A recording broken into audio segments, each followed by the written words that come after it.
आजकाल बाहेरच्या कितीतरी पदार्थांमध्ये भेसळ, जास्त साखर, प्रिझर्वेटिव्ह्ज आणि अनावश्यक घटक असतात.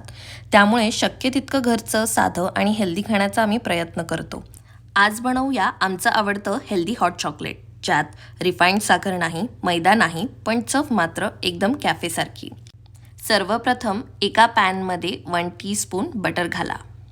त्यात 2 टेबलस्पून बेसन घालून मंद आचेवर हलका सोनेरी रंग येईपर्यंत भाजून घ्या. आता 2 टेबलस्पून कोको पावडर घालून नीट एकजीव करा. हळूहळू 2 कप दूध घालत सतत ढवळत राहा, म्हणजे गुठळ्या होणार नाहीत. त्यानंतर 1 टेबलस्पून व्हॅनिला एक्स्ट्रॅक्ट, चिमूटभर मीठ आणि 3 टीस्पून मॉन्क फ्रूट स्वीटनर घाला. शेवटी 20 ते 30 ग्राम 70 ते 80% डार्क चॉकलेट आणि 15 ते 20 ग्राम मिल्क चॉकलेटचे तुकडे घाला. 2 ते 3 मिनटं उकळी येऊ द्या, म्हणजे चॉकलेट पूर्ण वितळेल आणि हॉट चॉकलेट छान क्रीमी होईल.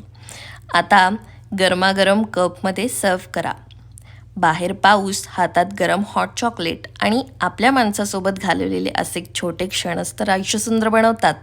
अशीच हेल्दी आणि सोपी रेसिपी आवडत असेल तर मला फॉलो करा आणि ही रेसिपी करून पाहिल्यावर कशी वाटली ते कमेंटमध्ये नक्की सांगा. मी आहे आपली मराठी मुलगी अमेरिकेतून. भेटू पुढच्या व्हिडिओमध्ये.